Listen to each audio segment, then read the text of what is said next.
The games are like messages, or maybe like a roundabout love letter. A single message can be conveyed over several games, but now we understand. We know that endless tales can seep out of the sealed 2-day cat box. Umineko, When the Seagulls Cry is a mystery visual novel written and illustrated by Rikishi07 and serialized from 2007 to 2010. He's most famous for writing a horror story called Higurashi, and he's also the writer for the newest Silent Hill game. Umineko has a runtime of about 160 hours or so, spread out over 20 to 25 hour intervals known as episodes. Notoriously, this story has a word count longer than the Bible. Umineko has a manga adaptation, an anime adaptation, a pachinko game, a fighting game, 3 remasters over a decade's time, and a stage play adaptation currently working their way through the entire story, episode by episode. The stage play debuted 5 years ago and will probably take them another 3 years. On Steam, Umineko is rated overwhelmingly positive, and critics like to say it's the best story they've ever read, or that it's legitimately changed their lives. With all that being said, Umineko is incredibly niche. This is bottom of the iceberg stuff. Even as someone that drinks deep from the chalice of anime, I barely knew anything about it before reading it. I call Umineko a mystery, but the story doesn't lend itself to any one genre in a conventional sense. There are closed-room murders on an isolated island, the killer unknown. That makes it a mystery. But there are also witches and demons and anthropomorphic burly goats. That seems like fantasy to me. But there's also this doomed relationship between people unable to live for themselves, struggling beyond their means to finally connect. Doesn't that read like a tragic romance? Indeed, if there's one thing to call this story, it's tragic. This is a story of the damned, preordained to die in cruel and spectacular ways. This is a story where no one makes it out in the end. This is a spoiler-filled video essay. Most people who make content about this story often get all smug and cheeky for their scripts. They say stuff like, oh, you'll just have to read it to find out. But not me. I will spoil the whole story if you let me. Umineko took months off my life. Honestly, I'm doing you a favor. But if you looked at the footage I've been showing, you're probably wondering why anyone would get hooked on a visual novel that looks like garbage. So I'll get to that first. Another reason why Umineko is notorious is because the original format is ugly as fuck. I will not debate this. It consists of heavily processed stock image backgrounds, while white Arial text slowly covers the screen. In the foreground, Rikishi's MS Paint blobs stand in full display before being covered with the aforementioned white Arial text. It looks like it came straight out of a Newgrounds Flash game. With dialogue, it was never noted who was speaking, so you had to guess, which is especially erroneous because this is a mystery story, and almost everyone is lying to their teeth. The original English translation is pockmarked with typos and grammatical errors. Pacing is also a big issue. Whole hours are wasted on trivialities, and at times the story is utterly devoid of narrative momentum. It all comes off as an incredibly unprofessional attempt at serious writing. The fact that anyone managed to find merit in this story seems frankly irrational. But this is a story you can't possibly nail down. What it seems is not what it is. Umineko spends 2/3 of its runtime being as unreliable as possible. The prose is anything but subtle, but the actual mystery is so amusingly hidden by the smoke and mirrors that it's addictive to see what crazy asspull Yukishi is going to come up with next. Critics like to joke that readers often miss out on all the subtext because they're too busy paying attention to all the juicy dom text. You finish an episode with the vague notion that something happened, but as to what actually happened is a completely different story. The truth must be panned out, as with gold in a lake of muck water. In spite of whatever ridiculous event plays out in front of your eyes, Umineko dares you to sift out the reality in a world of dreams. Legend has it that the wealthy aristocrat Ushiromiya Kinzo made his bones by striking a deal with a witch that lived on the deserted island of Arkenjima. The deal was that in exchange for the lives of everyone in his family, someone will be randomly chosen to live, and acquire the witch's large deposit of highly refined, pure gold bars that she just has lying around. Kinzo made that gamble, and when the Great Kanto earthquake of 1923 killed his entire family, he was the sole survivor. Using the witch's vast wealth, Kinzo elevated his status overnight and lived a life of splendor.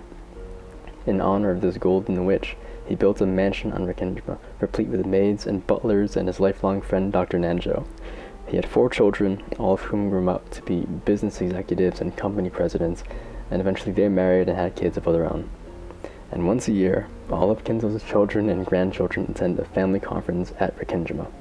Now the year is 1986, and it's the day of the family conference.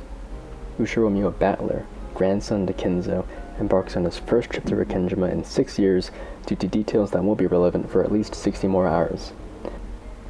Battler is one of 4 grandkids in the Ushiromiya family.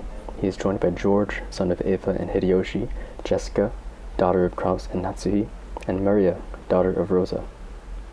Battler is the son of Rudolph and Kyrie.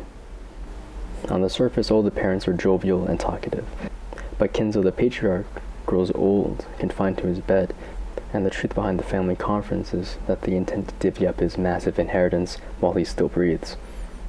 They are vultures with light wallets, hoping to secure their payday. As they bicker into the night, a storm strands them on the island, divesting them of any form of escape. As Battler roams the halls and reconnects with his family, he stands awestruck by an elegant portrait of a white woman. This story takes place in Japan, by the way, I hope you noticed. Maria, who is fond of magic, explains to him that she is Beatrice, the golden witch of Rikkinjima, ruler of the night. At best, she is harmless, at worst, fictitious. George and Jessica explain that Kinzo is obsessed with Beatrice. He spends his days locked in his room reading magic tomes on how to see her again, and he's been known to suddenly drop to his knees and yell for her at random intervals, like a total loser. When the family first arrived at the manor, Maria took notice of a particular wilting rose in the rose garden. Later, as the first drops of the storm begin to fall, Maria passes by the rose garden but fails to spot her rose. Despite the other cousins searching, Maria is adamant it is somewhere to be found.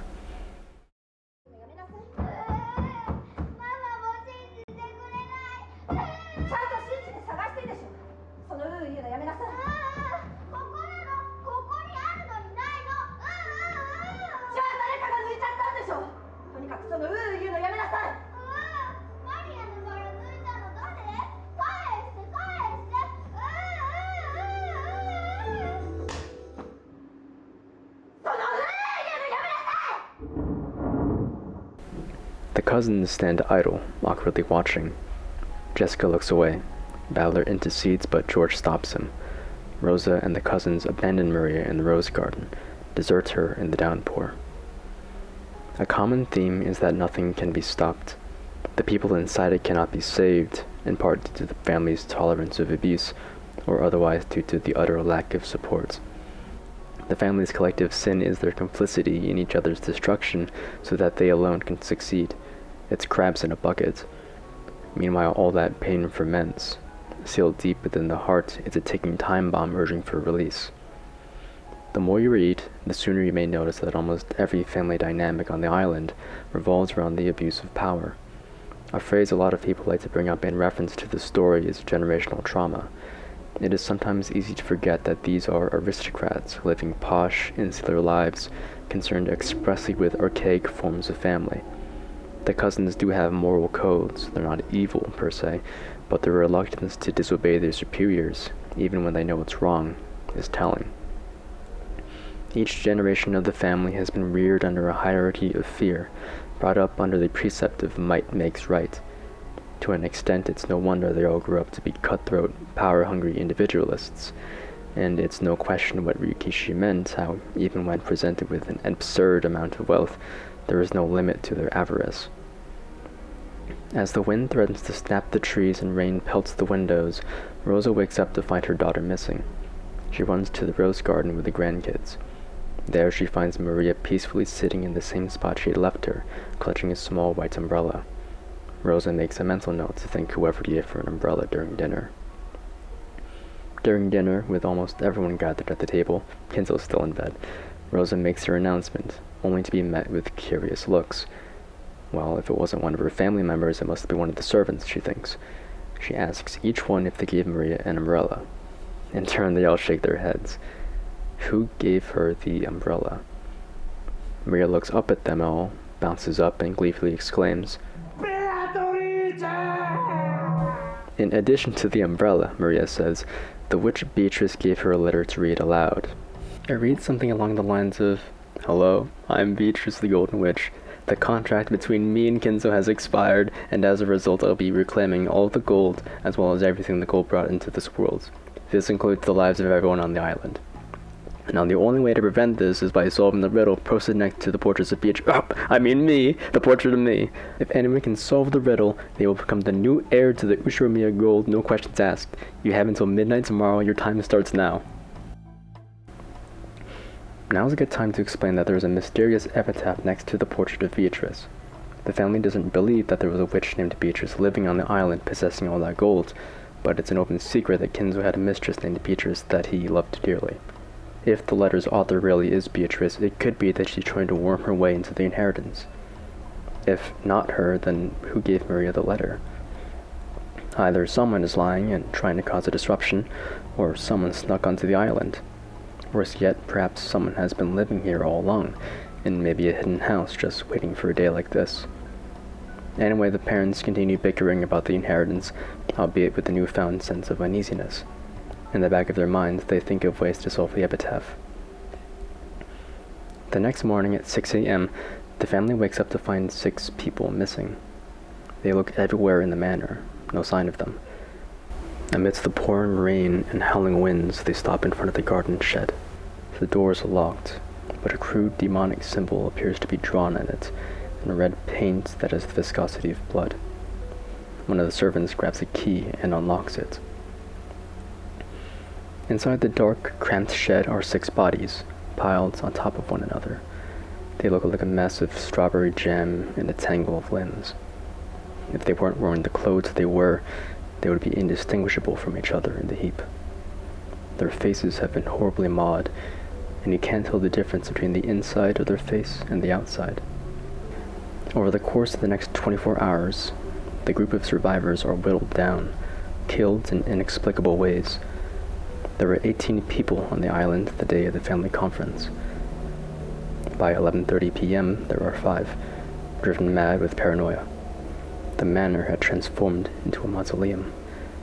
As the clock strikes midnight, they make their way to the foyer, eyes scanning, the sound of the bells tolling. In the light of the portrait, they see her. They didn't want to believe, but she's there. And when the rich revives, none shall be left alive. When the police arrive on the scene one day later, they are horrified by the brutality of what they see. With the state of the bodies, there is little to no evidence to work with. The 4 kids' bodies are also missing, except for Maria's lower jawbone. So after a long day of doing nothing, the police conclude that the case is cold as ice. Sometime later, a message in a bottle bobbles near the shore of a town. Its contents read exactly as has been observed by us, the audience. It spins a tale of an elusive killer that the victims simply could not wrap their heads around.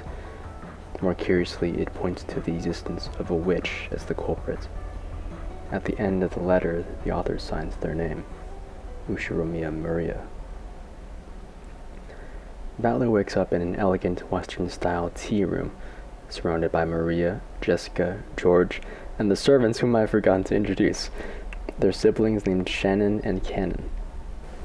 George proposed to Shannon the night of the conference, but look where that got them, huh? Anyway, everyone is drinking tea and having a jolly old time, having accepted the fact that a witch was behind all the killings. Well, mostly everyone. Battler is a little confused.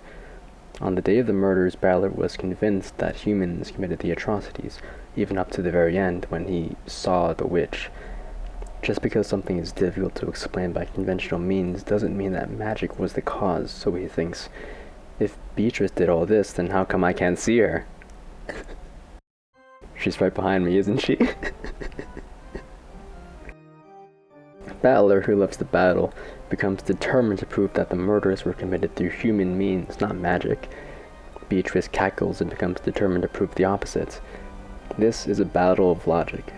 Until one side wins the argument, until the truth is revealed, both are equally valid. If Battler wins, the witch is defeated. The pain of non-existence will legitimately kill her. If Battler surrenders, he relinquishes his everything to Beatrice, and becomes one of her many servants. Do I have to show the clip of him crawling on the ground again? I'll show it again if I have to. There, that's all you get. Also, they were high-key flirting with each other the entire time. You could cut the sexual tension with a knife. As a demonstration of her power, Beatrice resets the timeline to the start of the family conference, before the murders take place. The story can thusly be divided into two sections.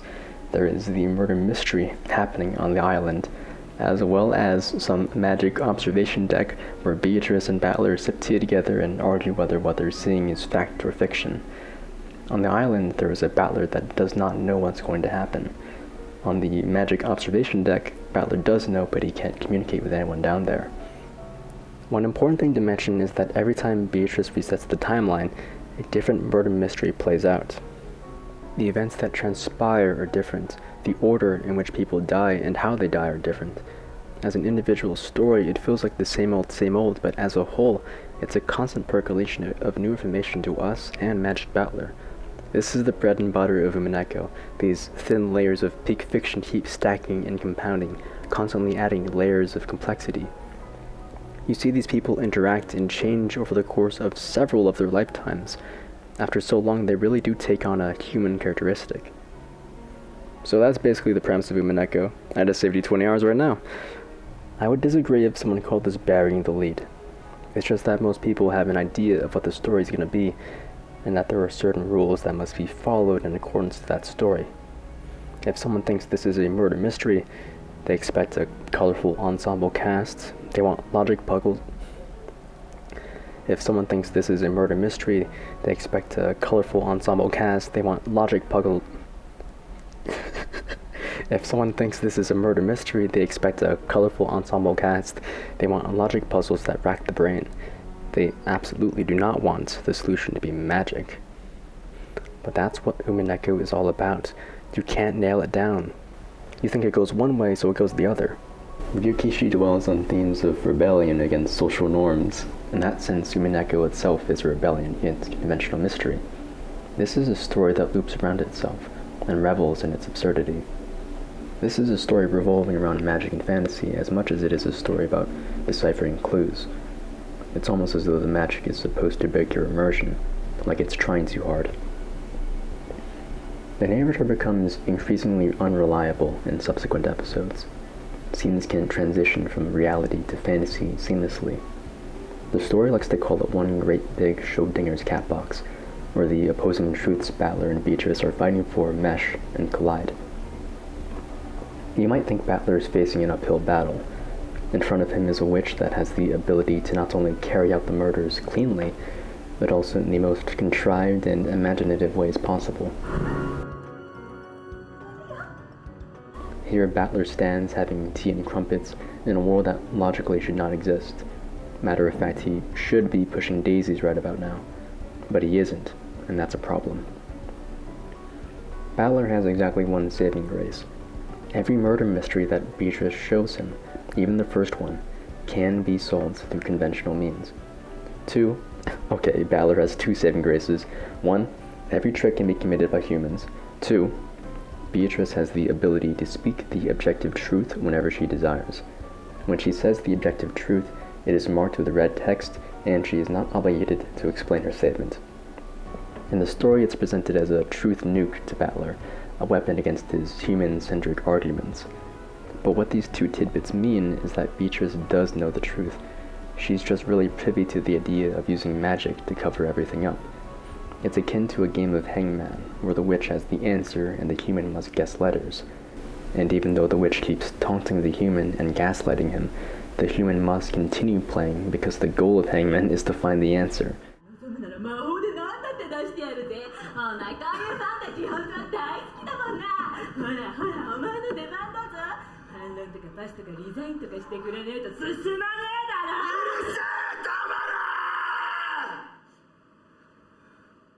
The goal of hangman is not to completely discourage the player from guessing. It is to reach an understanding between the game master and the player. When the player successfully gets the word, both the player and the game master win. Ultimately, Beatrice wants Battler to win, as much as it literally pains her. She wants him to find the truth, the real truth, and see for himself what happened on the island. Equally, she wants him to realize why she's been trying to shield him from it for so long. Umineko is as much about covering up the truth, obscuring it as a means of protecting the people that matter, as it is about revealing the truth despite that pain. Someone once said Umineko isn't just a story about stories, it's a story about the stories that victims tell themselves. It's the sweet nothings they whisper to themselves to sleep at night. At its core, Umineko is a tragedy. The magic is not the point of the story. It's about people so traumatized and abused that they escape to the many worlds they've created in their head. They escape to find a semblance of agency in lives that otherwise have been continually forced upon them. It's no surprise that the only people able to see or become witches are also the most tormented people on the island, whose only refuge is through hallucinations and dissociation through fantastical means.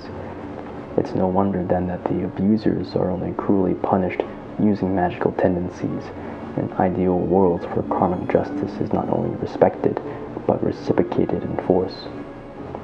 This is a world where the bad guys lose, and everyone gets their happy ending. This is a world of pure imagination, and the foundation of the story's golden land. There, everyone is reunited after death. Let's talk about Beatrice. Not the Golden Witch, Beatrice the human. She claims her story starts at the second mansion hidden under Kinjima. It's a lovely place surrounded by a dense forest. In the distance is an imposing metal fence that spans the entire perimeter. This is the Kuodorian house, the auxiliary property built by Kinzo and kept a secret from his entire family. She claims that after soon meeting Kinzo, he fell in love with her and imprisoned her in Kuodorian.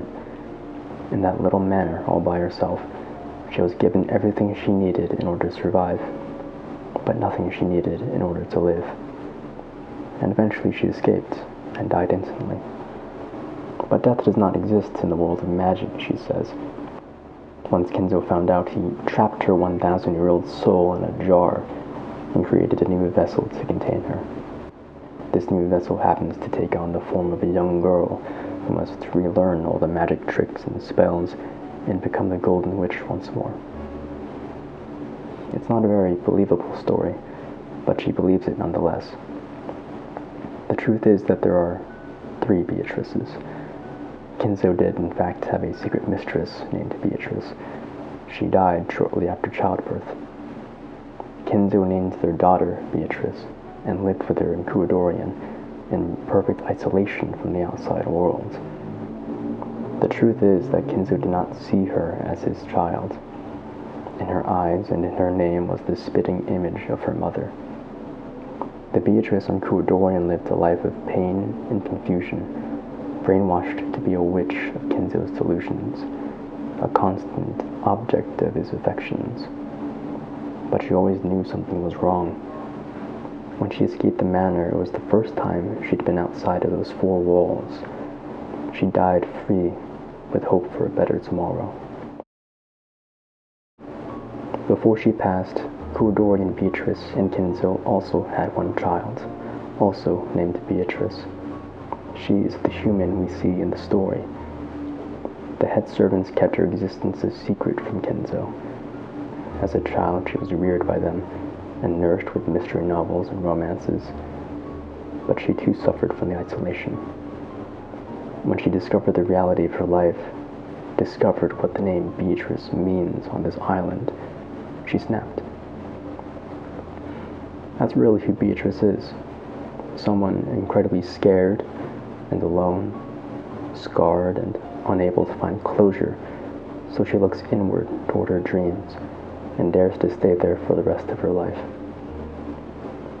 The saying goes, without love it cannot be seen. It refers to magic and all its wondrous properties. What magic is a sugarcoating of reality. It's the morphine lollipop. It is a deliberate refusal to accept the cold truth.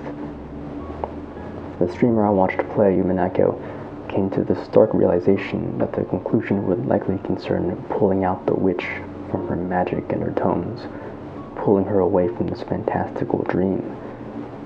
But what reality is in store for her when she wakes up, to realize that her entire world is a farce set up as a watertight coping mechanism?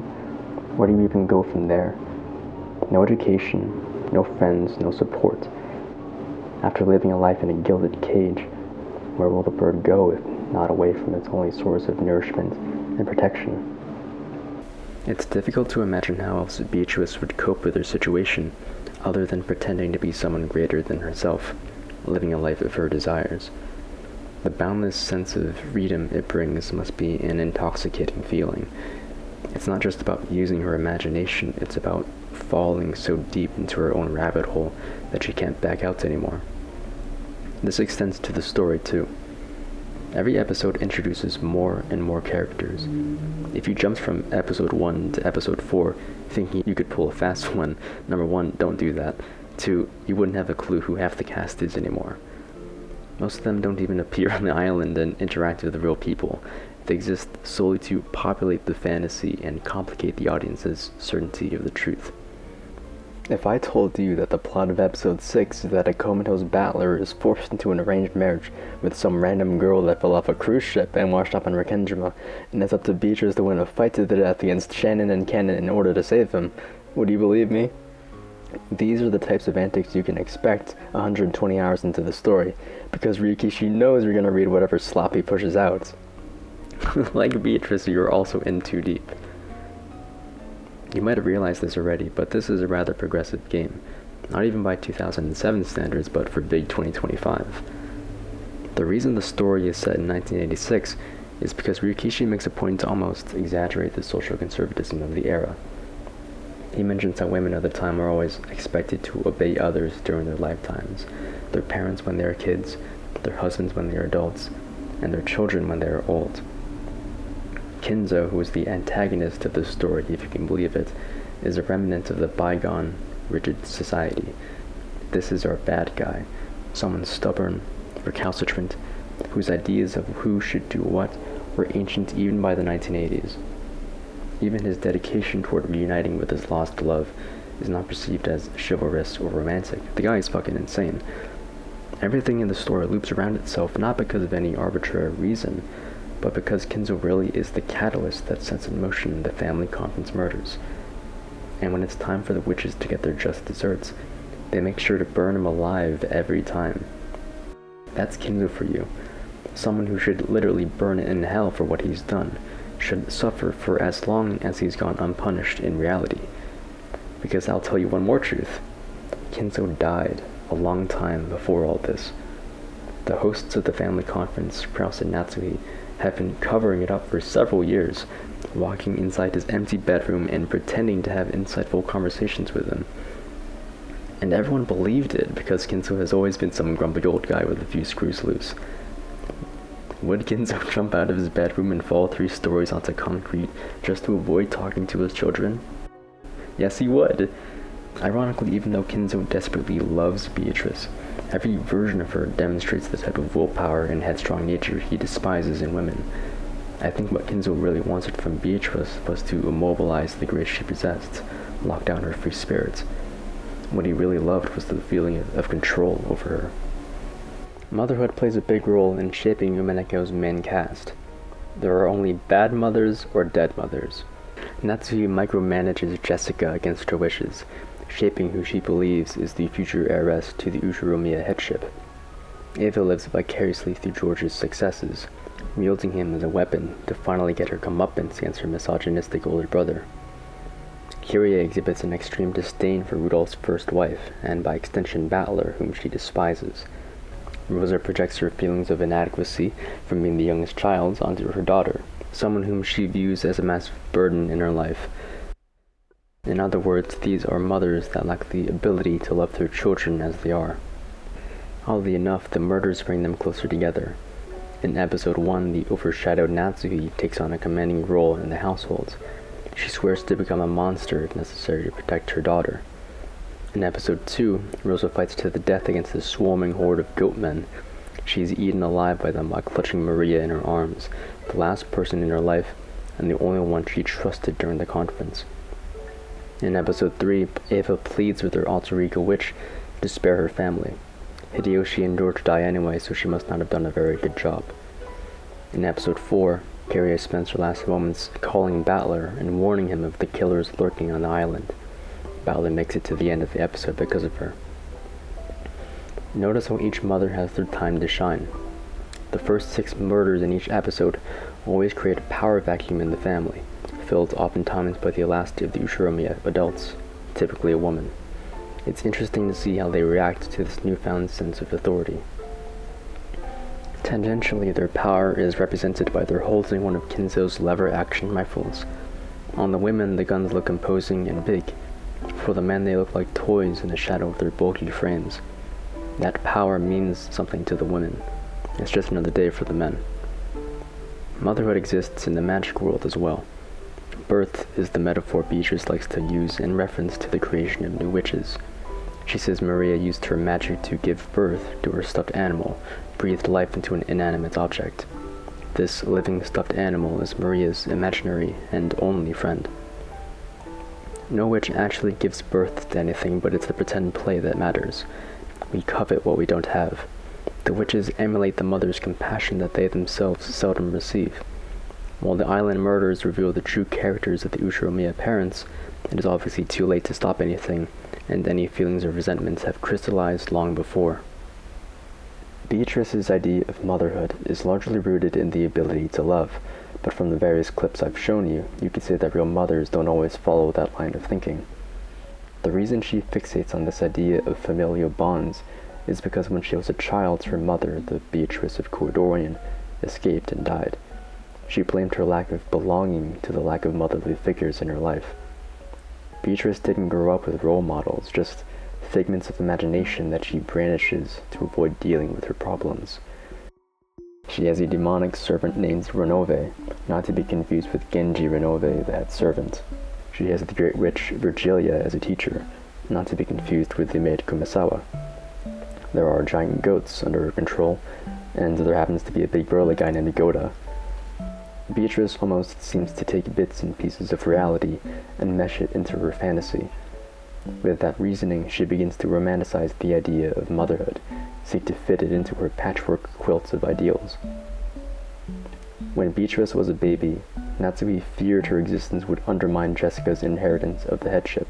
If the child really is the daughter of Beatrice, Kinzo's mistress and the only person she gave 2 shits about, surely the child would get special treatment in the lineage. So Natsui pushed a servant that was carrying baby Beatrice off a cliff, fully intending to cover everything up as a freak accident. The crush of the servant cushioned most of the damage to Beatrice, but it left her with irreparable damage across her body. As she grew up, her dissonance grew over what mothers can do compared to what she can't. She develops a complex over her inability to give birth, a prerequisite to what she believes is the capacity to love. In her eyes, love is everything that comprises the world. It is a characteristic of the human condition, and she finds the inability to love to be incredibly dehumanizing. She debases herself as nothing more than furniture, resigns herself to a life of subservience.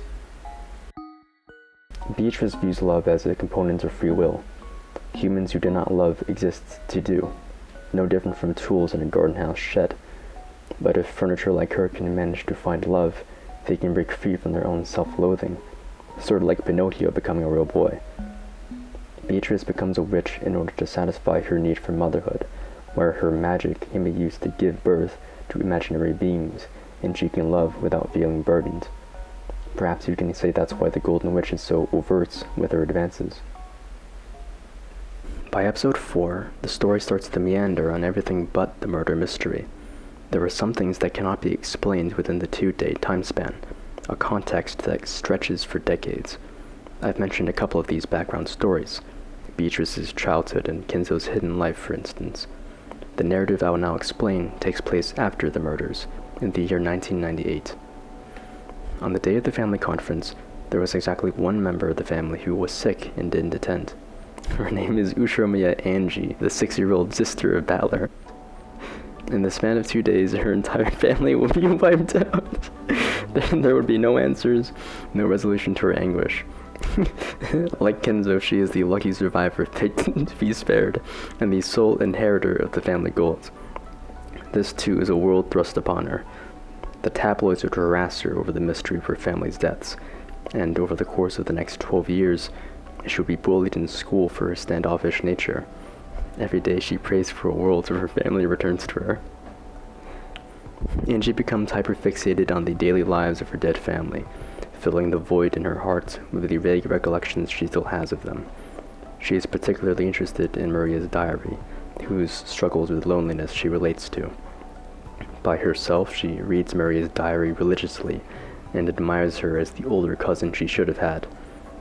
Angie is the in-between of Battler and Beatrice. She is able to see the magic with love, so to speak. When Maria's lion plush takes on a new form, she plays along with the charade. If the version of Maria that occupies her mind confers demonic servants to her, she accepts and trains dutifully to be a witch worthy of their leadership. But eventually she grows disillusioned enough to see the reality underneath it. She's not like Battler, who wantonly denies magic because it's illogical. She denies magic because she realizes it's pure escapism. Even though Maria is happy living in Fantasyland and has nothing but kind words to say about her mother in her diary, Angie nonetheless interprets it as bittersweet.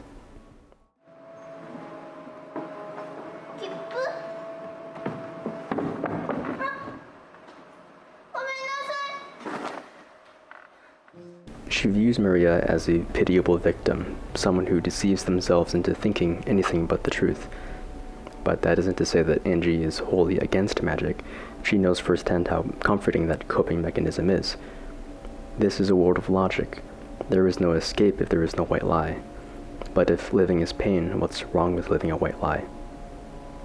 Standing at the precipice between the heavens and the long fall below, Angie is contacted by the witch Lady Bernkastel, one of the almighty sponsors of Beatrice's game of logic. Up to this point, I've been shielding you from the magic side of things, but bear with me here. So there's been a bunch of magic politics happening in the background, and basically the murder mystery is merely a proxy war between two witches serving in the Great Witch Senate, Lady Bernkastel and Lambda Delta. Bernkastel is technically funding Battler's campaign against Beatrice, while Lambda Delta sort of prods Beatrice with a stick while telling her to do better. You going to jail now? Dumb fuck. Anyway, Bernkastel convinces Angie to time travel back to the year 1986 and save Battler from his eternal purgatory for the Beatrice by helping him solve the mystery. If Beatrice is defeated, Bernkastel wins against Lambda Delta, and Angie's family returns home alive after the conference. Should Angie choose to accept, all she needs to do is jump. When Angie arrives on the magic observation deck, she becomes a pawn of both Bernkastel and Lambda Delta. Although she entered into the magic world on her own terms, even here she is forced to become a mouthpiece for people she doesn't even like. In accordance with the Bernkastel's rules, she must not admit she is Battler's sister. That would cause him to freak out. With respect to Lambda Delta, she must not support Battler too much, lest he gets too confident with his arguments and defeats Beatrice. Magic always mirrors reality. There is never a dissonance between the two worlds. When Angie goes postal in class, her inability to fight back is reflected by the helplessness of her demonic servants. And if Angie in the real world is pulled limb from limb in constant submission to her classmates, then that submission is reflected by the witch duopoly. What Angie is trying to do is break the wheel. It's something that extends far greater than she believes. The further she goes, the worse it gets. Not everything can be resolved through her short-term interloping, and with the chronic mental issues on the island, everything as it happens seems abundantly certain. Ultimately, she knows deep down that saving Battler from Beatrice will not prevent her family from attending the conference, and will not prevent their deaths. But I think she is comforted by the closure that Bernkastel's magic brings, even if it is meaningless. And Lambda Delta mentions how, if she does manage to do the impossible, the Angie that gets to see her family alive won't be the 1998 Angie fighting for that reality. It'll be a clueless 6-year-old with a fever. If she completes her mission, her life in particular will cease to be. Whether or not she can succeed doesn't matter because she loses either way. Angie's whole character arc is about becoming her own person, living not for the witches that seek to puppet her, not even for Battler and her family. Her only goal is to find the truth, even if it means sacrificing herself. She finds ways to disobey any semblance of authority. Her time in reality was spent being manipulated, so she learns to distrust. At great cost, even witches can be disobeyed, and even though she ends up gored to death, she succeeds in spurring Battler to solve the mystery. If Battler is the outsider to the family affairs, then Angie is the outsider to the outsider. Her perception of reality is far clearer than anyone else's on the island, anyone caught under Kenzo's sphere of influence. Almost every deep-cut truth in the story is found from Angie's sleuthing. Battler solves the hows, but Angie gets the whys. Battler fucks around, Angie finds out. She is the harbinger of truth. She heralds the ending to an endless story. I've mainly been discussing the first 4 episodes so far. Together they make up the Questions arc, or the first half of Umineko. Yes, half. I spent the last 40 minutes talking about half the game. The Questions arc is the mystery portion of the story, which goes through their own distinct murder mystery from start to finish. The last 4 episodes are known as the Answers arc. They use magic as a vehicle to explain the truth of what happened. It makes sense then that Angie's introduction culminates in the end of the Questions arc and the start of the Answers arc. Ironically, things get a lot more convoluted in the Answers arc. The narrative has 2 layers so far. There's the magic observation deck and the island mystery. If we can understand that the first episode was told through the contents of a bottle that washed up on shore, what is to say that the stories for the second, third, or fourth mysteries were not just fan fictions written by someone inspired by the ambiguity of the disaster? This is the third metafictional layer of Umineko. So far, we should believe that magic is real to an extent, because how else would Battler be alive and yapping with Beatrice? How would you explain Bernkastel and Lambda Delta with conventional means? Between the magic world and the murder mystery, the magic world seems the realer of the two, because the Battler there at least knows what's going to go down. He knows all the information that we, the audience, know. We suspend our disbelief that magic isn't real for the sake of the narrative and go along with the fantasy. And because we are not given anything that calls into question this world, we are convinced that whatever happens on the magic observation deck actually happens, just behind the scenes.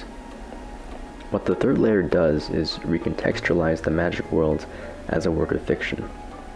Ushiromiya Battler is the protagonist nestled in the weathered pages of a fantasy book. Ushiromiya Angie is the voice of reason, reading between the lines of that book. In other words, she is the protagonist of Umineko as a whole. It loops back to the idea that magic really doesn't exist, not even in the story itself. Ryukishi almost blames us for trying to think magic was real, even for a split second. The phrase "never stop thinking" appears a lot in the Answers arc, spouted by the author's self-insert. So there is a murder mystery happening on an island, then a character reacts to what's going on with a witch who wants him to figure out the truth. Later, that character's sister goes back in time to save him from the endless cycle. In the real world, there is a person named Ushiromiya Angie, whose real family was killed, reading a story about how magic killed her family. She is reading a story where a character bearing her name and likeness is the protagonist. The question then is, who is writing the story? I don't mean literally, I know it's Ryukishi, but who's writing the story in the story? And the answer is Beatrice. Was Beatrice. Before the murders took place, Beatrice wrote the entire stories of episode 1 and 2, stuffed them into bottles, and threw them into the sea. These stories include the reactions of Battler and the Golden Witch, as well as all the depictions of magic. The actual murders were premeditated by these extremely nuanced descriptions of how everyone dies. But both message bottles tell different stories, so as to whether or not their contents are even trying to tell a fraction of truth is out of the question. After the mystery on the island breaks into the news cycle, conspiracy theorists and authors alike take to writing their own theories on what happened on those 2 days. The most popular of these fan fiction writers is Hachijo Toya, who, I believe, wrote the stories for episode 3 and 4. What's odd about Hachijo's work is that it has incredibly accurate depictions of the Ushiromiya family, and really in-depth knowledge of the family's secrets, almost as though the author had editorial help from someone on the island. After Angie gets turned into glue, Battler has a final showdown with Beatrice on the magic observation deck. His special move is the ability to speak in blue text. Anything Battler says in blue is a claim that can plausibly deny the witch's magic, and Beatrice must directly counter it with her red truth, or she gets zapped into oblivion. Battler almost succeeds in destroying the illusion, but can't bring himself to solve the final piece of the mystery. In his wake, Beatrice is left in a vegetative state. Bernkastel and Lambda Delta co-opt Beatrice's game and restart the murder mystery on their own terms. Battler, reluctant to play now that his Oomphy needs palliative care, is forced to participate. The Answers arc forgoes the original blurred line of fantasy or mystery on the island, and transplants that idea onto the magic observation deck. It's not about whether what we see is real or not, but on a metafictional basis, whether the story follows fantasy or mystery conventions. Roughly 20 minutes ago, I mentioned how Umineko doesn't fit into any one genre neatly. Episode 5 introduces the Team Rocket of Umineko, Furudu Erika, and her partner in crime, Delanor A. Knox, daughter of famous mystery writer Ronald A. Knox. Furudu Erika is Bernkastel's secret agent sent to solve the mystery on the island, but she does it in the most deprived and sweaty way possible. Erika has a photographic memory, remembers all conversations verbatim, and has excellent timekeeping. Her perception is crystal clear in the concrete sense. I emphasize the objectivity of her perception because, even though she is a superhuman detective, she comes to the wrong conclusion. She's trying to solve the puzzle, but she's not working with all the pieces. She disregards the witch banter and the duels and the flashbacks and focuses solely on a single layer of the story, the murder mystery. What Furudu Erika lacks is love, a love of the game, a love for the magic observation deck. Without love, she cannot see the truth. Just because it's magic doesn't mean it should be discredited immediately. If magic is simply a veil for the truth, why not focus on that layer and lift up the veil? It's subtext. It's all about subtext. There are bunny girls with names like Winchester 356 and Double Knot, who wield a magic bow and arrow that instantly blows people to smithereens. We are not expected to believe they were actually bunny girls, but Erika refuses to explore all that because at face value it's not logical. Delanor A. Knox is an Inquisitor of Heaven's detective agency, tasked with solving the mystery by using mystery elements. Her father, Ronald A. Knox, created the 10 Commandments of detective fiction, which underscore key plot elements that writers must follow in order to keep the audience's trust in the mystery. This is inverse to the amount of trust I had in Ryukishi by this point in the story. In Umineko, Delanor is able to wield the 10 Commandments against Battler, whom I have forgotten to mention is now pro-Beatrice, by pointing out logical errors in his magic-centric arguments. These logic errors would be against the spirit of a true mystery, and are therefore automatically disqualified from being used in his arguments. When Delanor wields the 10 Commandments, it is represented by the red sword of truth, compared to Beatrice, who used the red truth to drip-feed the reality of the mystery to Battler. Delanor uses the red to deny any plausibility of magic being real. What Erika and Delanor are doing is demolishing the gameplay loop of the story. Umineko is a mystery that does not necessarily want to be solved. It is something that seeks to be understood and empathized with. That's partly why I'm so flippant with spoiling everything, because it's not about the solution, it's so I can best explain why people resonate with this visual novel so much. The reason I've been so gung-ho about making a video essay on this topic in the first place is to imitate a fraction of Umineko's message on Trauma Manifest, that message of bittersweet escapism. After discovering 6 bodies, the family barges into Kinzo's bedroom to warn him of their killer running rampant. The patriarch is nowhere to be found. All the windows are locked shut, and the door was never opened until they arrived. One layer above, Erika claims that Kinzo isn't in his bedroom because he's dead. Battler argues that perhaps he's hiding under the bed, or maybe, just maybe, he leapt out of his bedroom and the wind shut the window behind him. This plausibility allows Kinzo both to be alive, as well as keep the mystery of his disappearance logically sound. You already know that Kinzo is dead by the time of the family conference. Battler knows as well by this point. He argued as much 2 episodes earlier. Battler is hiding the truth from Erica and Delanor, just like Beatrice was to him.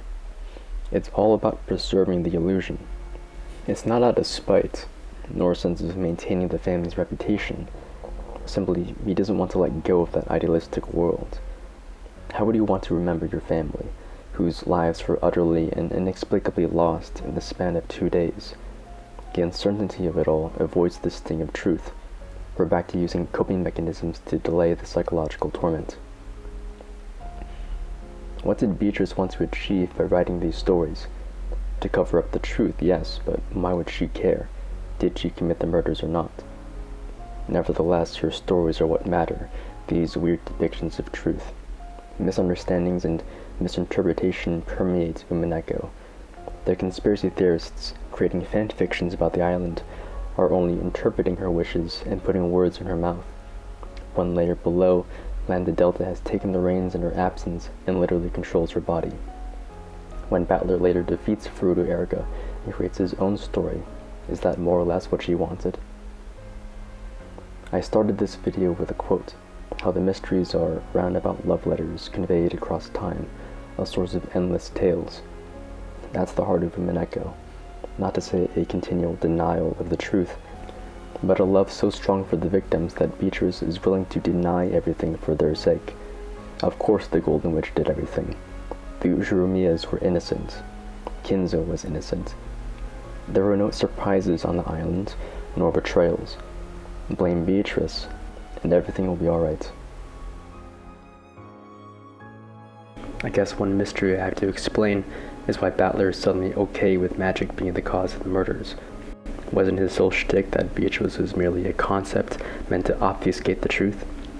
After the showdown incapacitates the Golden Witch, Battler realizes that he's reached his end goal.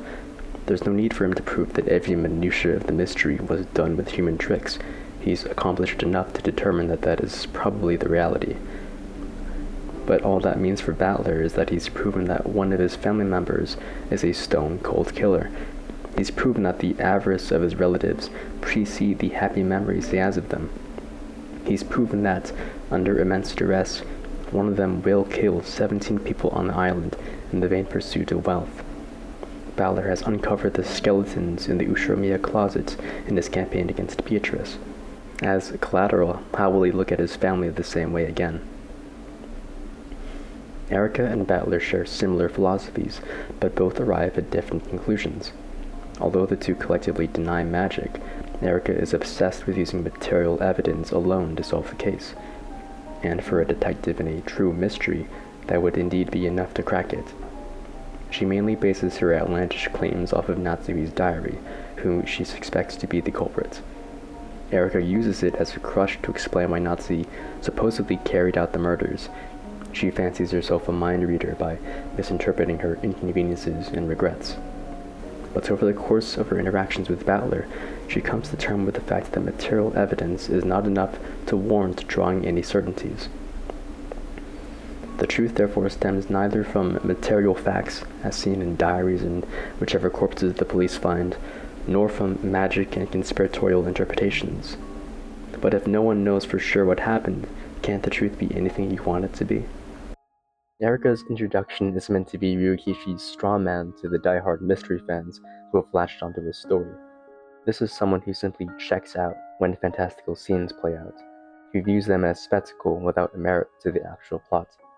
And it's easy to disagree with Erica when the scenes are allegorical, believe me. The bunny girl metaphor is pretty on the nose. A little less apparent is that this is supposed to be a game of chess. And what the hell is the goat supposed to be? Surely they can't all be Gota. Delanor represents the need for conformity to a single genre.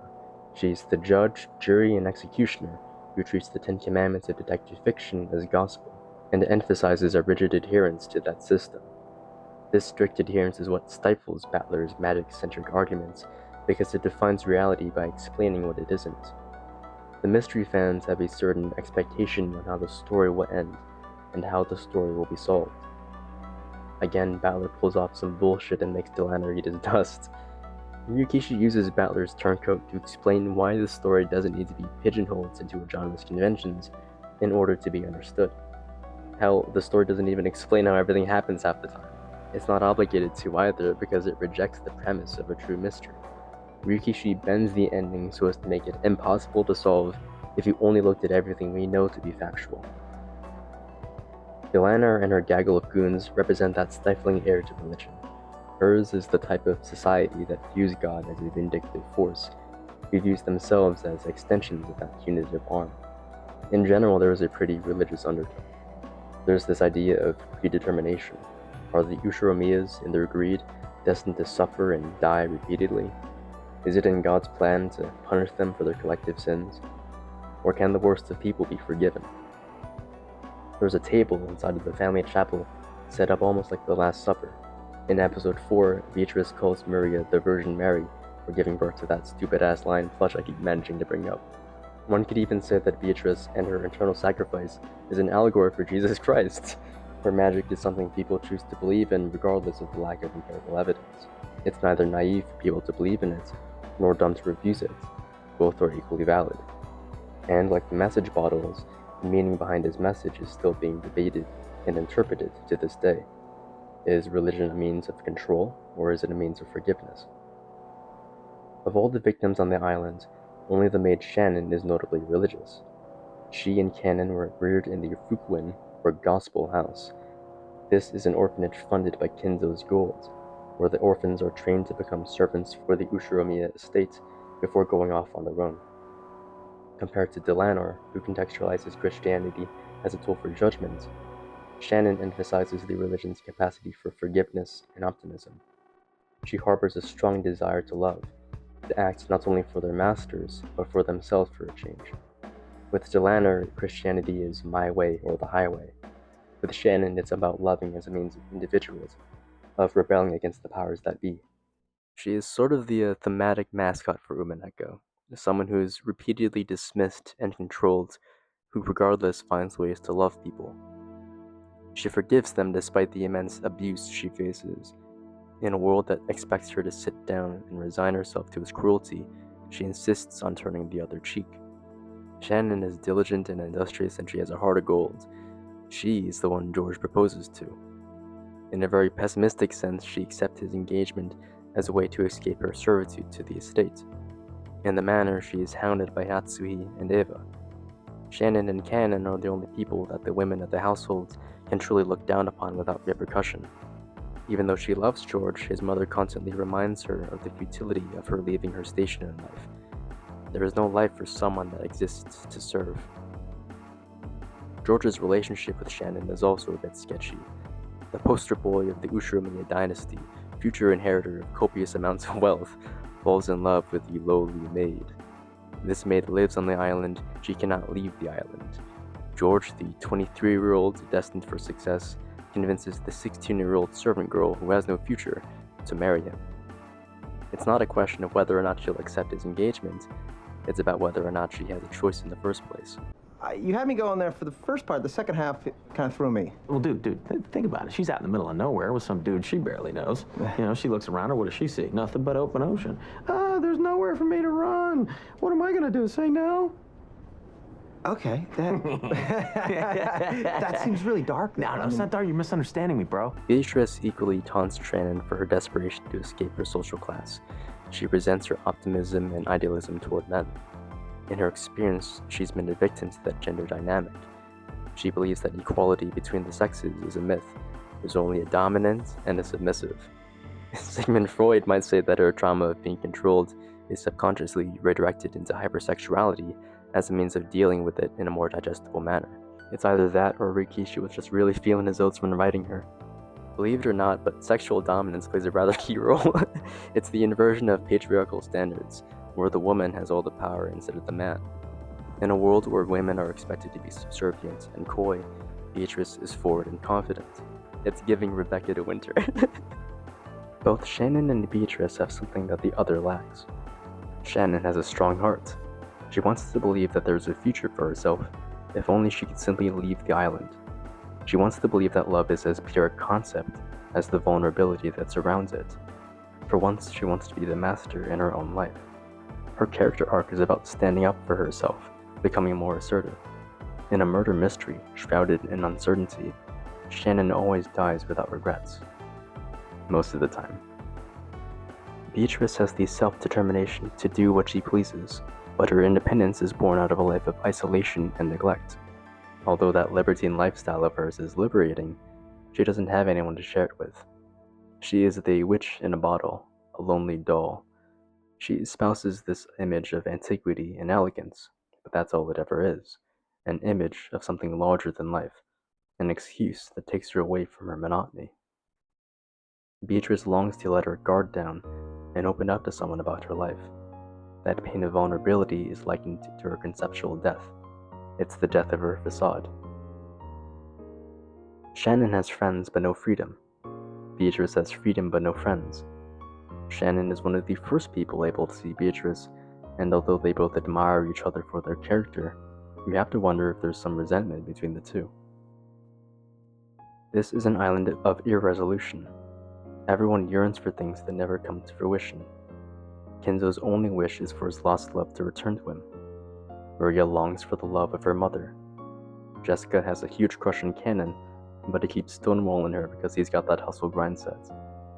These are unrequited loves. They require an emotional connection to people that are not emotionally available.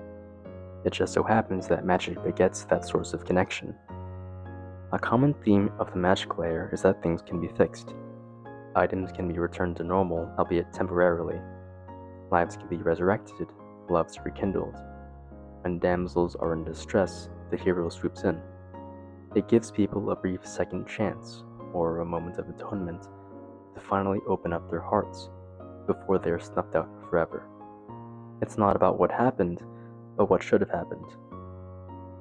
The last stanza of the Ushiromiya Mothers are also dramatizations merely serving to shed light on the true character of each of them. It is a last-ditch effort to obscure the fact that Natsui, Eva, Kyrie, and Rosa really don't care about their families at all. It's fantasy in that Beatrice and Hachijo Toya fantasize about the mothers arriving at the bold-faced conclusion that they actually love their children. Over time, the feelings of longing ferment beneath their surface and bubble as envy. Kyrie, for instance, resents Rudolph's first wife, Asumu, and projects her own dishonest feelings onto her. She considers Asumu a snake for charming Rudolph with crocodile tears and prays for her downfall. Even though Asumu passes during childbirth, Asumu's son Battler becomes a constant reminder that Kyrie lost the first time around. She bottles up those feelings beneath that cool and collected veneer of hers.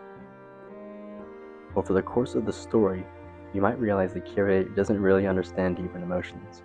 She thinks everyone's actions have ulterior motives, so she keeps spinning a metaphorical chessboard to find that hidden agenda. Instinctively, Kyrie searches for her opponent's optimal move in situations that don't necessitate it. There's a shared sense of entitlement among the family. Certain values and people are considered birthright fixtures for the particularly neurotic members. A 17-year-old George once envied Battler for flirting with Shannon. Battler and Shannon were 12 and 10 at the time. One can only speculate why George cared. Does George really love Shannon? He only sees her once a year. To my recollection, the story never divulges a reason. Despite this, he is fiercely determined to antagonize his entire family over it. It could be that George is using Shannon as an excuse to cut himself out of the family dregs. But even though he rebels against his mother's wishes, his dream of escape ultimately perpetuates the cycle. His ideal of a traditional nuclear family with a stay-at-home mom and lots of children, all of whom rely on him for financial stability, isn't all that different from the life he purports to leave behind. Perhaps what George wants is a taste of the control that Kinzo once possessed over his family. It's difficult to ascertain the true reason behind his actions, because the narrative presented to us shows George at his best. This is the nature of Beatrice's story. It shows us an idealized version of irresponsible and volatile people. This can also explain why each episode focuses so much on the subplot. It's desperate to convince the reader that this is a tragedy of two star-crossed lovers, instead of a rational business decision. Love this, love that. Without love, the romance between the two cannot be seen, yada yada yada. Shannon puts up with him not because he's a particularly good person, but because he's her ticket out. They both benefit from a potential marriage, but it certainly won't be born out of a mutual love for one another. As a matter of fact, the Shannon that George falls in love with isn't even her true personality. Shannon as a concept represents servitude and a dutiful faith to one's family. She is polite and never overstays her welcome. Equally, she is naive and innocent, uncorrupted by the ways of the world. Her mask has been designed to be his specific kryptonite, championing that conservative ideal. But it's all an act, a longitudinal farce orchestrated by Shannon for years. There's more to the simple and kind maid than meets the eye. Kenan, despite being a lot more stoic than Shannon, is also designed to be Jessica's soulmate. He is someone that emotionally supports her need for individualism from her parents. When Jessica feels pressured by her peers to get a boyfriend, Kenan is available to act out the role. He is someone that relieves her from society's burdens and allows her to do what she really wants in life, to play the boogie woogie.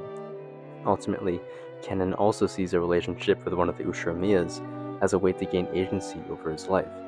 And so long as Jessica continues to admire his angsty and mysterious persona, that goal seems inevitable.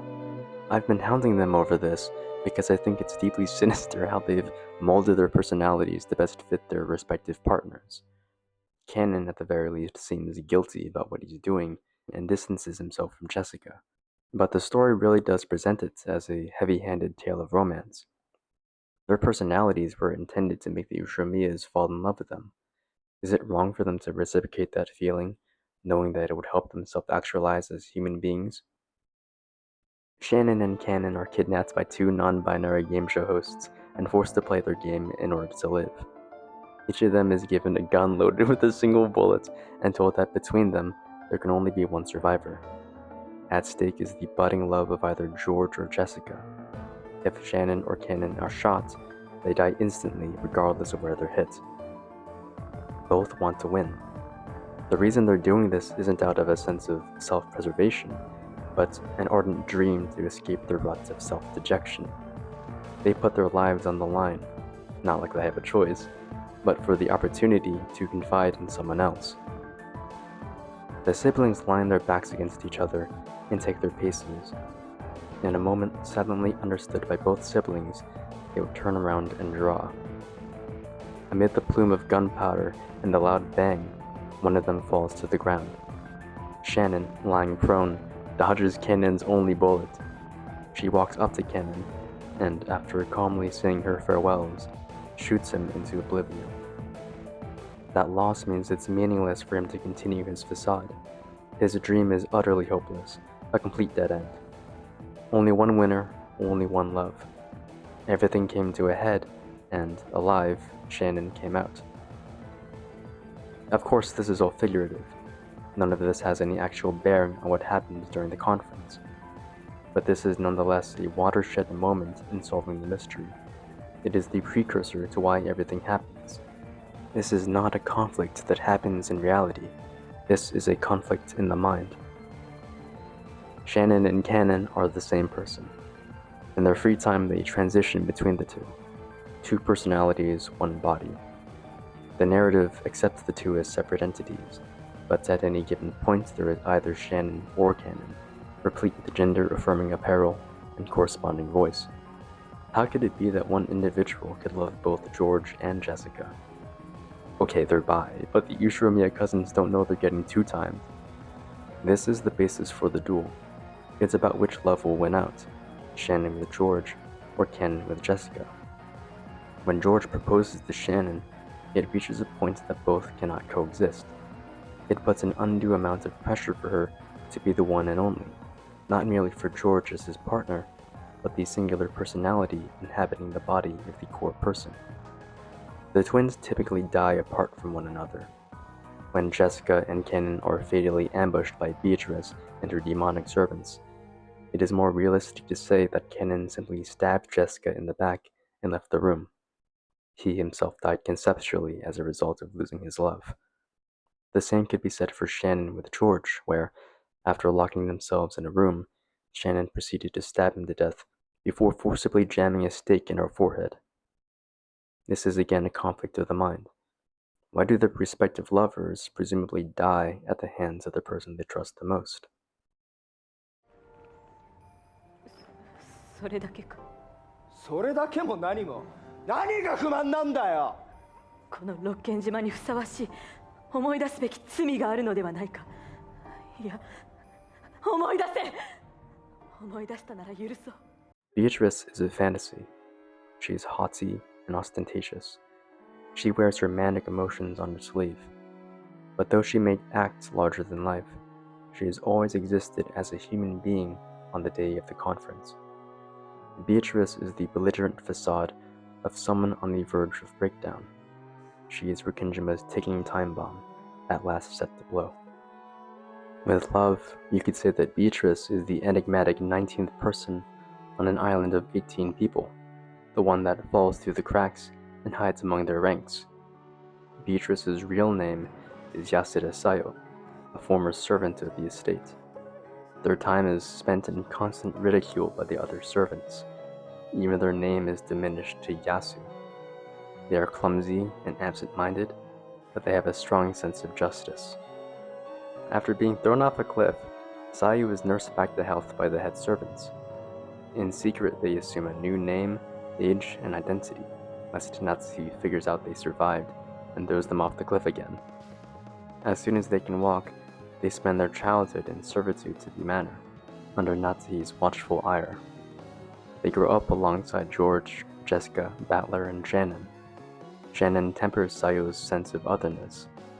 Tormented by their cohorts, Shannon becomes the model of success that Sayo admires and confides in. Battler too becomes confidant to them, and they bond over their shared love of mystery novels. At this point, Umineko is a quasi-romance, so obviously they start falling for each other. Sayo projects their ardent dream of breaking free from their monotony onto Battler. His extroversion and can-do attitude fill in the gaps of Sayo's own insecurities. Does anyone in this story ever fall in love for reasons other than to make themselves feel whole? To Battler, the secret companionship between him and Sayo is nothing more than an idle pastime.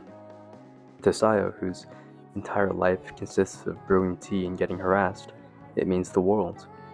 They wait with bated breath for the next family conference, the yearly return of the sole proprietor of their affection. Offhandedly, Battler vows to take Sayo away from Rikenjima. Sayo's heart does a somersault. But when his father marries his second wife, much to Battler's chagrin, he disavows the Ushiromiya name and boycotts the family conference. Every year, for the next 6 years, Sayo gets their hopes up to see Battler, only to be crestfallen in his absence. So clearly the next course of action for Sayo is to start crashing out. Another theme of Umineko is legacy. There is a fear that the true version of people will be lost to time, that the message bottles capture that essence in lieu of the objective truth. On an island of dead-end dreams, Sayo fears the pain of being forgotten, overridden by people infinitely more charismatic and capable than them. But a combination of melodramatic catchphrases, quiet moments together, and a sickly sweet promise leads Sayo to believe that Battler would somehow be different from all the other clowns on the island. He isn't. Sayo snaps and starts turning inward to cope with the betrayal. It's not so much that Battler reneged on his promise, but that it wasn't that important for him to remember in the first place. Sayo begins to hallucinate vivid fantasies to deal with their loneliness, and emotionally detaches themselves from their mortal coil. In their mind, they are, quote-unquote, Beatrice, a phantom that haunts Rikenjima. It's not Beatrice the witch, but a spectral being that has no tangible form. This ghost personality seemingly envelops their character without their knowing. In reality, it's pure depersonalization. By this point, Kinzo has set up a large portrait of his former love in front of the foyer.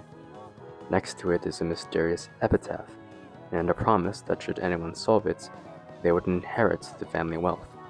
With no certainty of happiness and way too much time on their hands, Sayo desperately grasps for a sense of purpose between the epitaph's lines.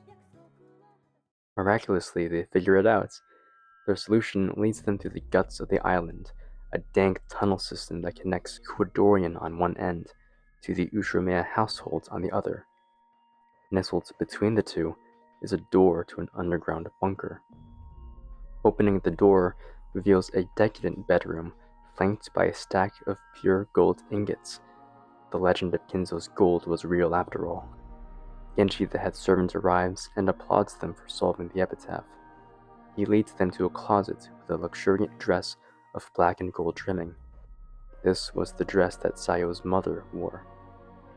Upon wearing it, Sayo becomes christened as Beatrice, the Golden Lady, mistress of Rikindrima. She easily combines her obsession with magic with this new name, twists herself into a witch whose powers can make all dreams come true. Nowadays, no one refers to them as Yasu anymore. They have long since fully assimilated into this world and become a capstone for the estate. Perhaps you might recognize them if I used their servant name, Shannon. Shannon is Sayo. Sayo is Beatrice. Beatrice is the Golden Witch. To answer the question as to why George and Jessica die at the hands of Shannon/Cannon, it is entirely due to the arrival of Battler. His entrance comes at a time of fragile recovery for Sayo, still reeling from their heartbreak. Following the aftermath of a duel in the Mind Palace, their alter ego Shannon prepares to accept George's affections. She stands atop the grave of Cannon's love. If this is what the future holds for Shannon, then Sayo has no choice but to give up on Battler ever returning to fulfill his promise. Instead, they confer those unresolved feelings onto Beatrice. Shannon is meant for George. Cannon is meant for Jessica. That leaves Beatrice for Battler. Her everything is thoughtfully curated to be Battler's kryptonite, someone spunky and tomboyish, while presenting as incredibly feminine. There is an odd character trait where Battler, really likes, to an unhealthy degree, bodacious women, and it takes 80 hours for that to become plot relevant when the very woman of his dreams seemingly pops out from behind the balcony railing. With that being said, Beatrice's facade isn't intended to be put to use. It exists solely within Sayo's world of make-believe, their answer to Battler's chronic absenteeism. Her appearance, the bombast, is all an oddly desperate attempt to cling to the memory of him. It's a hollow resolution. Part of the issue here is the compartmentalization of personalities. Sayo is the core person. They are meek and self-effacing. Shannon, Cannon, and Beatrice are all her dissociative personas, holding their own distinct beliefs and principles.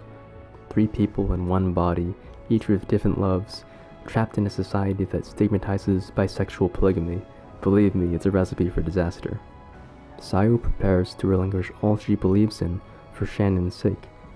But when Battler appears on the island after 6 years of radio silence, those limerent desires burst out of her like a champagne cork. He arrives in a time of transition. His sin, as Beatrice puts it, is the ignorance equivalent of dashing her attempt to finally get rid of him like a bad habit. Beatrice destroys, in anguish, the loves of both Shannon and Cannon. That internal conflict is reflected by the desperation of the two to fight back against this crippling and overwhelming desire to completely break down everything they hoped for. You could consider it a really dramatic temper tantrum. Ultimately, they succumb to her, and Beatrice becomes the last remaining personality, the victor in some gaudy battle royale. In the dead of night, Sayo frantically scribbles these stories of mystery and magic onto paper, tales of fictional serial murder. Their alter ego Beatrice begins to well up within themselves, urging for release. Sayo stuffs these messages into bottles and hurls them into the sea. They rush to the tunnel system, don their dress, and prepare their tools. As Beatrice, she fully intends to act out one of the mysteries exactly as it appears in the bottle. This includes playing dead as the servant siblings, and it includes using her authority as the Ushiromiya head to order the remaining servants to aid and abet her nefarious deeds. Kinzo's personal doctor, Nanjo, is particularly useful in covering up the fact that some of the corpses aren't really dead. Should Beatrice fail in her attempt at murder-suicide, she has one ace in the hole, the final tool of judgment that should cleanse the island of all its sin. Rokkenjima is secretly a decommissioned military base used by Imperial Japan. In every nook and cranny of its foundation is several tons of dynamite to be detonated should the base fall into enemy hands. Kenzo, who is a raging lunatic, has rewired the ordnance into a grandfather clock in the underground bunker, so if the switch is enabled, the bombs will detonate when the clock strikes midnight. Beatrice flips the switch. How each family dies, or who they accuse, or what they say, is meaningless in the face of this Armageddon. This is their fate, to continue bickering with each other even as the sky falls on top of them. Their collective sin is their blood relation to Kenzo. They are extensions of his insidious facets. There's that generational trauma again. If all they have ever known is might makes right, then they'll carry that precept until they die.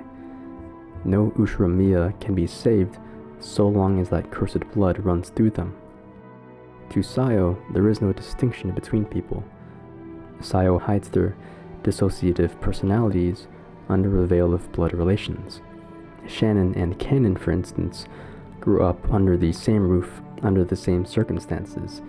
They share physical characteristics of each other. Therefore, what is family but different versions of the same person? This extends to the name Beatrice as well. Different people equally divested from their lives who inherit the name as does a king with his crown. So there are the three Beatrices that are related to each other, right? Kinzo's mistress, the Kuwadorian girl, and Sayo. But there are also 2 or 3 other witches who assume the title along the way. A common ground among these interlopers is that they're trying to solve the family secrets in an attempt to find some inner peace within themselves. For the witches on the island in 1986, that is represented by finding Kinzo's hidden gold. Eva's drive for success, that fervor to prove her self-worth, is personified as a young version of herself. This young Eva is her witch, the playmaker that spurs her to fulfill her lifelong passions, the dreams she once repressed. When her hunch leads her from the depths of the manor into that decadent bedroom, her ecstasy is represented by the coronation of her alter ego witch as the new Beatrice. For the witch, that title means endless power. For Eva, all that gold means independence. Succession is the metaphor that Beatrice likes to use, in parallel to the Ushiromiya's own dilemma with the headship. Sayo succeeds her mother, the former Beatrice. In some episodes, Eva succeeds Sayo to become Eva Beatrice. I've mentioned before how Beatrice acts the way she does as a response to her trauma. Womanhood as an idea is often used against people like Beatrice, where their servitude and femininity are their only metrics of success. Becoming a witch is therefore a reclamation of their agency, where they can pretend they have the capacity to improve their lives and the people around them. Her name becomes a symbol of both great repression and one of empowerment. It's about carrying that torch of pain. Eva Beatrice is one of several examples I could have used. Ryukishi goes a little crazy with the naming business. If you tally all the characters that are referred to as Beatrice at some point or another, there'd be 9 of them. And if you really want to stretch the definition of Beatrice, there's 12. Another reason the name Beatrice gets absorbed into the Rokkenjima zeitgeist so readily is because it provides a sense of solidarity for the women so wantonly abused. This found family stands in stark contrast to their blood family, which has too often rejected them for who they are. It's a community which not only allows the witches to exist freely from their adversaries, but also acts as an echo chamber that reaffirms their faith in magic. In Marie's diary, it's revealed that she and Beatrice have created a clandestine pact between themselves known as the Mariage Sorcière. This pact hinges on their tight-lipped exclusivity, a smug secrecy that often permeates Maria's character during the family murders. For the Mariage Sorcière, there's no point in explaining the magic to ordinary people, because they wouldn't have the love needed to see it in the first place. This mentality only validates their loneliness, because it gives them an excuse to avoid any sign of resistance. It furthers an unwillingness to accept their reality.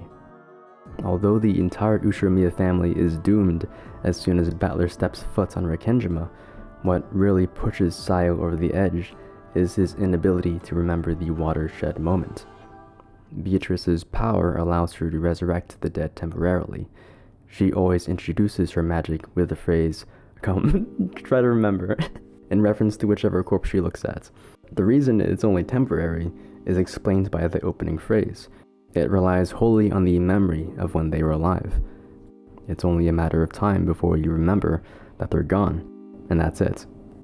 Battler is also repeatedly told to remember. Beatrice's slow drip of information constantly goads him to piece together how he somehow caused the catastrophe. His sin of forgetting is linked to Sayo's painful misinterpretation of his words, and ultimately the missed connection of love. Beatrice can make Battler remember temporarily within the scope of her story, but it is fate that he never knows by the time of the incident, and nothing he does to reconcile her will affect that outcome. After Beatrice's coronation as the Golden Witch, Genji leads her into Kinzo's room, whereupon the patriarch bursts into tears after seeing her. If there's one thing that the name Beatrice means on this island, it's forgiveness. Her character arc is about forgoing her resentment toward her abusers. She forgives Natsui, the mother that rejected her. She forgives Kinzo, the catalyst of her pain and her mother's abuser. She forgives her mother, the one that left her cage and abandoned her. Battler, the one whose tantalizing presence has utterly broken her spirit and instigated her spiral, is too forgiven. It's the sort of strength that does not arise from a sense of logic. Honestly, she has every right to despise them all, each of them the catalysts to her own self-destruction. This is a selfless decision, intent on breaking the family's cycle of trauma. Kinzo feeds off the misery of his children, and they grew up to be as tyrannical and slimy as him. What do you think will happen to the cousins, reared by the offshoots of Kinzo's machinations? Eva is demonized for trying to be anything more than a woman of the household, so she fights tooth and nail for her independence. She copes with her father's neglect by becoming completely enamored with herself. Her mandate is success. She is the underdog who resents her brothers for living the life she should be living. Eva displaces those feelings onto the only sibling she has control over, Rosa. Rosa is belittled for being the youngest of the 4 adults.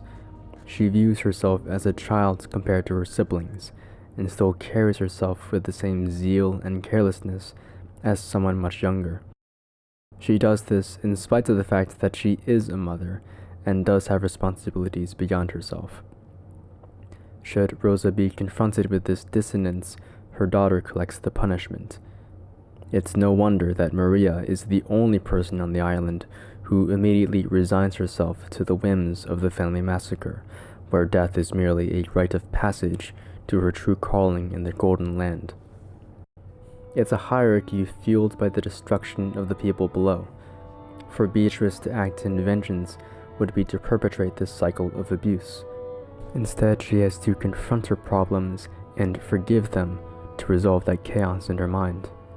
Is Beatrice, as the god of this island, vindictive or merciful? In reality, she doesn't forgive them. She, along with everyone else, dies in incredibly violent or grotesque ways. That violence is the selling point to her vengeance against the people that abandoned her. She flips the switch, the entire island blows up. All that remains is Angie, suddenly thrust into a world of pain and confusion, destined to grow up in the same loneliness that Beatrice faced. Finding the truth drives Angie's existence, ruthlessly searching for a culprit to blame for her tragedy. That hate is all that sustains her. On the top of a skyscraper, looking down on the world that toyed with the mystery of her family's deaths, she contacts Berncastle to give her the absolute truth of what happened. As soon as she reads it, she plans to jump. Somewhere in her mind, are the little voices of her late family, pleading with her to live. Battler, in particular, begs her to accept magic, that morphine lollipop, because the truth won't beget the closure she expected to. What it is Angie trying to give herself a way out. Umineko is about traumatized people and the lengths they go to keep themselves alive. When Angie reads Bernkastel's Absolute Truth, she despairs at its answers. Not only were her suspicions wrong the whole time, but it didn't give her the resolution she thought it would. Justice will regardless fail to be served, and the victims will never sleep peacefully. The truth is that the last 140 or so hours meant nothing. Nothing. None of it mattered. It's as every bit anticlimactic as it is deeply cruel. Beatrice's stories predicted that her ultimatum would lead to infighting among the adults. They would hide information from each other in order to solve the epitaph first and collect a larger sum of gold. If not that, then Beatrice believed that the family would simply ignore her letter as a malicious prank, falling prey to her schemes the next morning. What happens is that the family not only takes the letter seriously, but works together for the first time in their lives to solve the epitaph.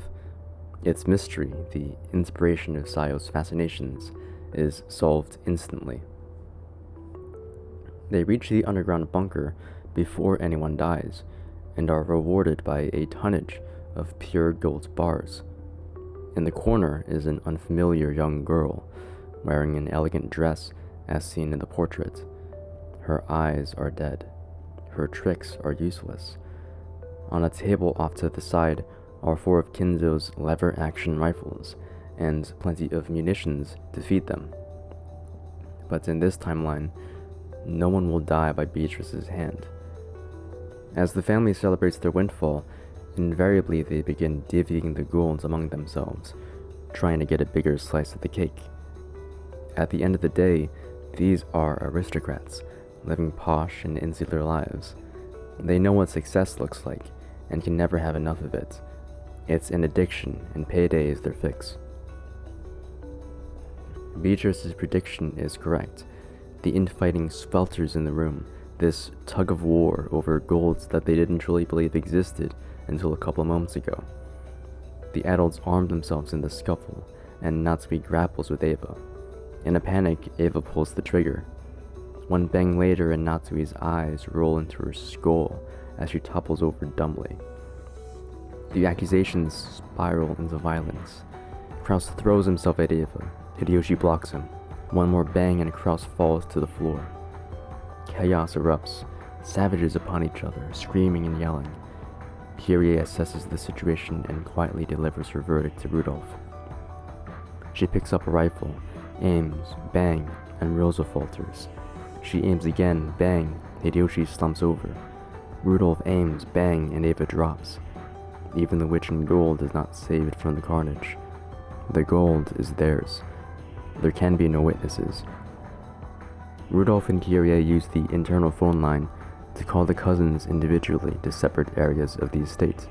There, either Rudolph or Kyrie will await them, gun in hand. Blood smears the walls of the servant room. No more butlers, doctors, or maids. There were no noble last words, nor hopes for the future.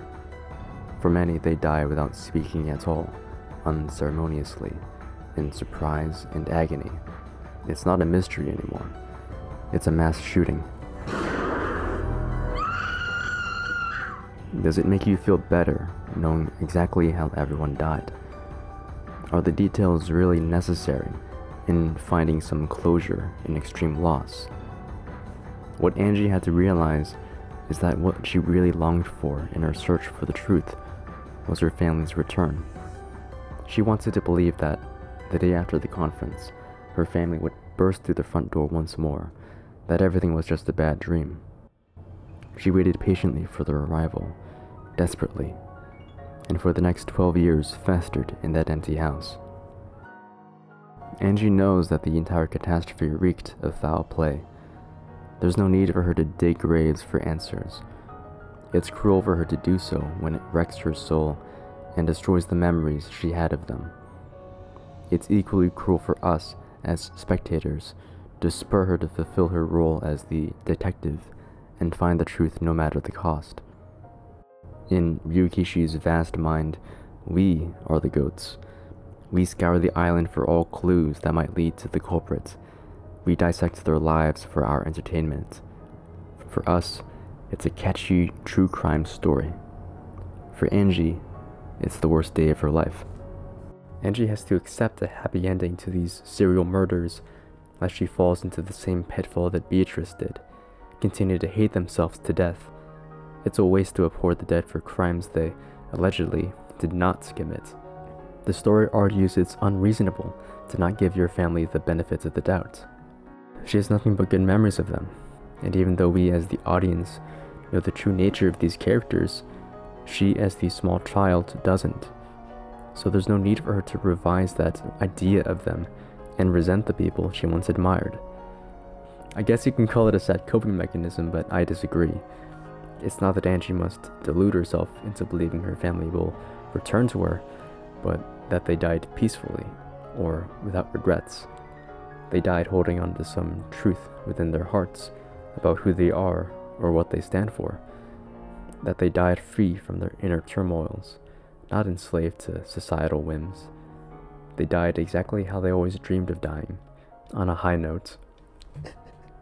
Cresting the horizon, an endless armada of pirate ships converge on Rikkenjima. Each warship carries a surprising amount of goats and enough ordnance to level the land. Commanded by Furuto Erika, they set out to destroy the island, and with it all its illusions and whimsy. Magic is the antithesis of Erika's character. She is the type of person who would debate a toddler over the reality of Santa. Her pettiness knows no bounds. She wields a scythe because she is the Grim Reaper that confirms the details and deaths of Angie's family, and leaves no leeway for her dreams. So there's a huge fight that breaks out between all the magic characters and the goat pirates. Each goat represents a different theory that disproves the magic to some extent. The strength of the goat corresponds to the strength of that theory. I won't get into the details.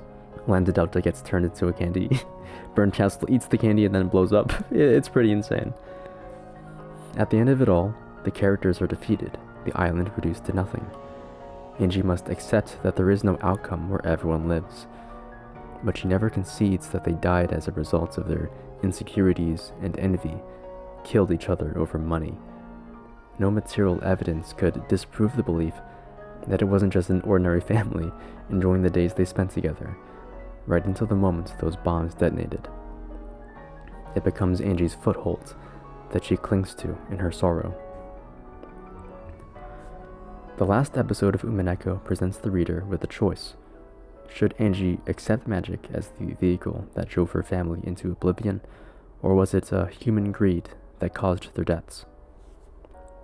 If Angie denies even this sliver of hope, then all magic ceases to be. If she accepts the absolute truth as her truth, then the Ushiromiya estate becomes a den of cutthroat deals and avarice. Her parents, should they have lived, would have been brandished as psychopathic murderers. The cycle of violence continues. In 1998, a boat skips along the waves toward the long deserted island of Rikkenjima.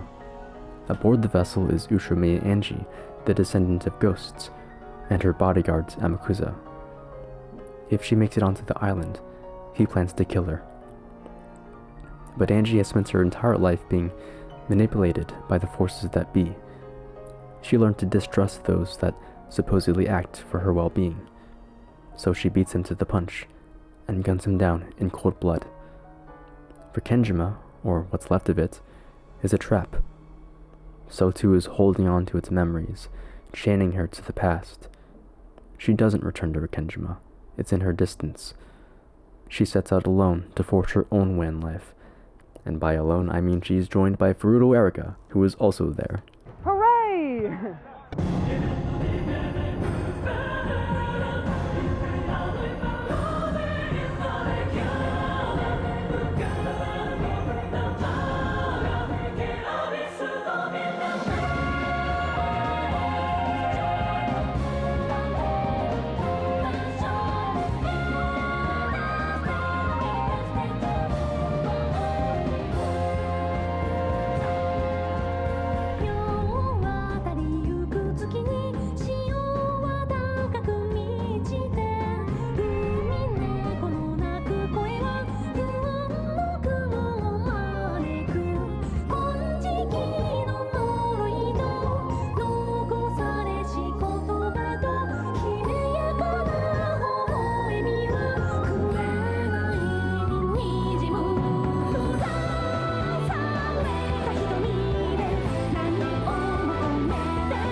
Battler wakes up in a strange room, nursed back to health by a mystery novelist named Hachijo Ikuko.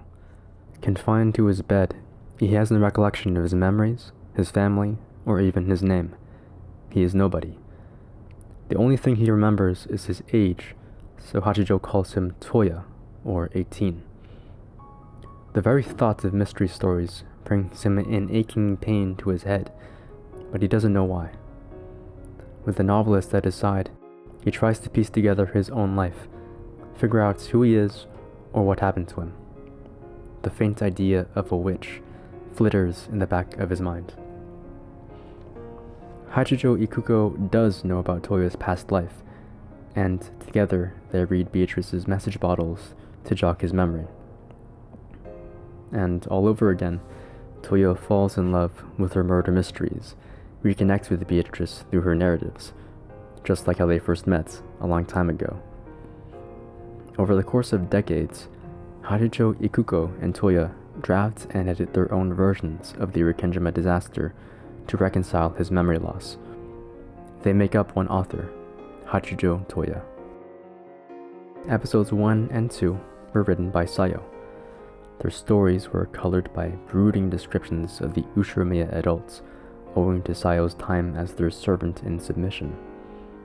Every episode afterward was written from Toya's memory, and the family members take on lighter roles, where that levity softens the dark edges of even the harshest of the adults.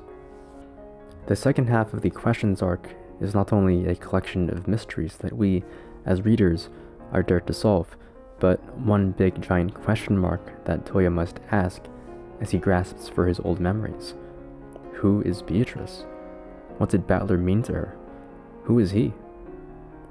For Toya, the Answers arc is precisely that, the revelations he made on his journey toward the center of himself. On the morning after the bombs detonated, Battler and Beatrice stumble out of the dank tunnels that snaked through the island's guts. Those decrepit walls protected them from the blast. They escape on a motorboat stashed away, the cry of the seagulls beckoning them outside. Resting their backs against each other, they leave the island, all that pain behind. For Beatrice, it's the first time she's seen the island grow smaller and smaller. In a moment silently understood by both of them, When Battler opens his eyes, she vanishes. He chases this image of her into the sea, desperate to hold on to her. They embrace as his consciousness begins to fade. Together, forever, twinkling in stasis as the cat box shuts its doors for the final time. It's the pain of lost connection.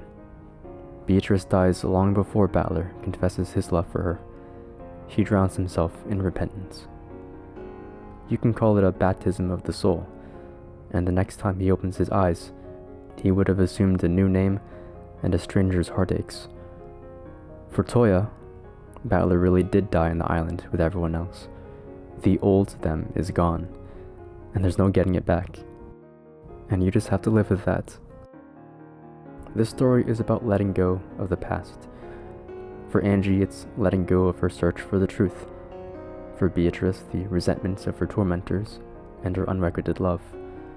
For Toya, it's leaving behind his old self, the stranger in his mind. It's the old remnants of their ways disappearing. Battler never comes back, just as Beatrice never professes her love to him. Angie, despite meeting with Toya and shedding tears of joy at his appearance decades later, never finds the familial connection she initially yearned for. But things are still alright. With love, she will always see her family. Always. In a quiet chapel, a young girl is crying. On the night of the family conference, she was sick and stayed at home. She slept soundly, oblivious to the fact that the rest of her family would die. There would be no bodies, and no evidence, but plenty of questions. She grows up, heart-wrenched and alone, with nothing but the faded memories of a happier time. There are no answers to her despair. A figure walks up to her, a figment of her imagination. It's her older brother, one of the victims on that night.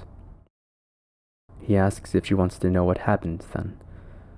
She accepts, and after a moment, he proceeds. This is the final game, made just for you. This is what happened on Rikkenjima on that day. It isn't sad or painful at all. What Battler shows Angie isn't a spectacle of sorcery and murders. He shows her a loving family. Kenzo is not only a doting grandfather, but he is deeply concerned with his legacy. He fears that the rumors surrounding his disposition will precede the happy memories that Angie should have of him. Natsui tearfully apologizes to Beatrice for her insecurities. The guilt she feels for pushing her off a cliff that one time is unbearable to her. Beatrice, with every reason to continue hating her, realizes that Natsui's remorse is enough punishment for her. They embrace, Beatrice as the forgotten child, and Natsui the mother that should have loved her despite herself. Kanon and Shannon gaze longingly over the party. They reflect on their choices. Kanon regrets how little time they have in this world. Shannon disagrees. In this catbox of endless possibilities, every reality exists. Here, both can find peace within themselves. Beatrice and Battler too find their final peace.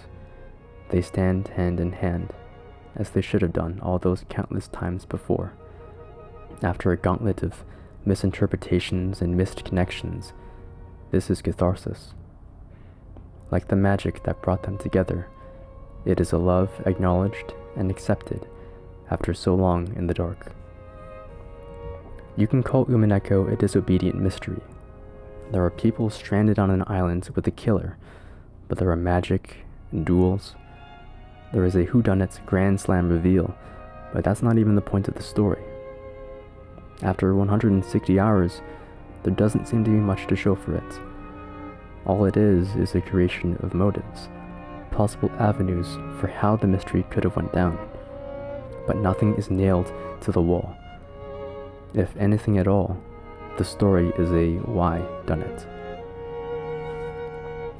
I think the real message of Umineko is about finding closure with a white lie, instead of digging graves for answers. The certainty of truth has its comforts. Living in a bleak and blissful denial, too, has its merits. But I think there is an understated strength in finding some semblance of closure within, in spite of what may or may not have happened. It's all about finding a personal resolution to a doomsday scenario. It's about finding the happy ending to a tragedy. In this roundabout world of dreams, where nothing is set in stone, and everyone can live freely, without pain, without remorse, it's not about denying the evils of the world. It's about having the love still to believe that people can do better.